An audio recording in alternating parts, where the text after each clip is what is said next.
அஸ்ஸலாமு அலைக்கும். Welcome to Shala's recipes. இன்னைக்கு நம்ம 2 ரெசிபி பார்க்க போகிறோம்.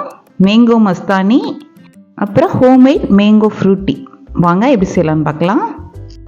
அதுக்கு ஒரு மிக்ஸி ஜாரில் 1 கப் மாம்பழம், 2 டேபிள் ஸ்பூன் சுகர், 1 கப் பால், காய்ச்சி ஆற வச்ச பால் சேர்த்துக்கோங்க, 1 ஸ்கூப் வெண்ணிலா ஐஸ்கிரீம் எல்லாத்தையும் சேர்த்து நல்லா அந்த மாதிரி பிளெண்ட் பண்ணி வச்சுக்கோங்க. இப்போ நான் ஒரு கிளாஸ் எடுத்திருக்கேன். இப்போ ப்ரெசன்டேஷன் பண்ணிடலாம். கட் பண்ண மாம்பழத்தை சேர்த்துக்கோங்க. இப்போ நம்ம அரைச்சி வச்ச மேங்கோ மில்க் ஷேக் அதையும் சேர்த்துக்கலாம். அதுக்கப்புறம் 1 ஸ்கூப் வெண்ணிலா ஐஸ்கிரீம், கட் பண்ண மாம்பழம்,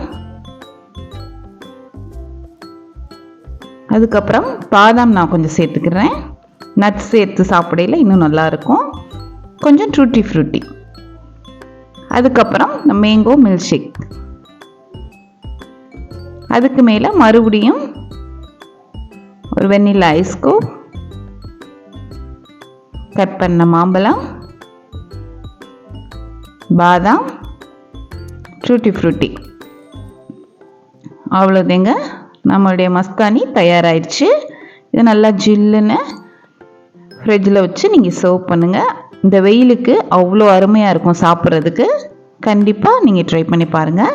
இப்போ நெக்ஸ்ட்டு ஹோம்மேட் மேங்கோ ஃப்ரூட்டி எப்படி செய்யலான்னு பார்க்கலாமா? ரொம்ப ஈஸியான ரெசிபி, சுலபமாக நம்ம வீட்டிலேயே தயார் பண்ணிடலாம். அதுக்கு ஃபஸ்ட்டு ஒரு மாங்காய் எடுத்துக்கோங்க. இந்த மாங்காவுடைய பாதி அளவு நமக்கு தேவை, எல்லாமே தேவை கிடையாது.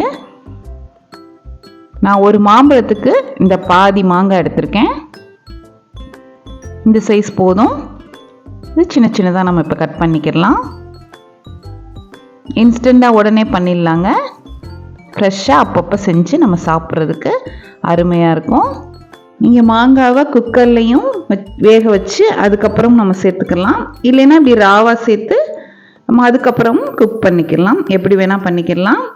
நான் ஒரு மாம்பழம் எடுத்திருக்கேன். நல்லா பழமாக எடுத்துக்கோங்க, அப்போ தான் நல்லாயிருக்கும். இந்த மாதிரி எல்லாத்தையுமே நம்ம ரிமூவ் பண்ணிக்கிடலாம். இப்போ 2ஐயும் சேர்த்து நம்ம மிக்ஸி ஜாருக்கு மாற்றிடலாம். இதை நீங்கள் செஞ்சு வீட்டில் பார்த்தீங்கன்னா கடையில் வாங்கவே மாட்டீங்க. ஏன்னா அவ்வளோ டேஸ்ட்டாக இருக்கும். எந்த ப்ரிசர்வேட்டிவும் சேர்க்காம நம்ம ஃப்ரெஷ்ஷாக அப்பப்போ செஞ்சு வீட்டிலையே சாப்பிட்டுக்கலாம். இதில் 1/2 கப் சுகர் சேர்த்து நல்லா ஃபைனாக அரைச்சிட்டு வந்துடுங்க. இந்த மாதிரி இருக்கணும். இப்போ இதை ஒரு பேனுக்கு நம்ம வடிதட்டி சேர்த்துடலாம். ஏன்னா நம்ம மாங்காய் பச்சையாக சேர்த்துருக்கனால ஆங்காங்கே நிற்கும். அதனால் இந்த மாதிரி வடிதட்டி எடுத்துக்கோங்க. இதில் 1/2 லெமன், கொஞ்சம் புளிப்பாகவும் ஸ்வீட்டாகவும் இருந்தால் ஃப்ரூட்டி குடிக்கிறதுக்கு நல்லாயிருக்கும். அதனால் நல்லா மிக்ஸ் பண்ணிக்கோங்க. இப்போ அடுப்பில் ஒரு 10 நிமிஷம் நல்லா கொதிக்க விடுங்க. ஏன்னா நம்ம மாங்காய் மாம்பழம் ராவாக தான் சேர்த்துருக்கோம். நல்லா அடுப்பில் கொதிக்க விட்டுருங்க. கம்ப்ளீட்டாக ஆற விட்டுட்டு ஒரு கண்டெய்னரில் மாற்றிடுங்க. மாற்றிட்டு இதில் 1 கப் தண்ணி சேர்த்துக்கிறணும். சும்மா நார்மல் தண்ணி சேர்த்தா போதும். சேர்த்துட்டு நல்லா மிக்ஸ் பண்ணி விட்டுருங்க. மிக்ஸ் பண்ணிவிட்டு மூடி வச்சு இதை 1 hour நீங்கள் ஃப்ரிட்ஜில் வச்சு சர்வ் பண்ணிங்கன்னா சூப்பரான ஃப்ரூட்டி நமக்கு கிடச்சிரும். கடைகளில் உள்ள மாதிரியே இருக்கும். நல்லா ஃப்ரெஷ்ஷாக உள்ள ஜூஸுங்க. நம்ம அப்பப்போ செஞ்சு இந்த மாதிரி குழந்தைங்களுக்கு கொடுத்துக்கிடலாம். கண்டிப்பாக ட்ரை பண்ணி பாருங்கள். இந்த சம்மருக்கு ஏற்ற ரெசிபி.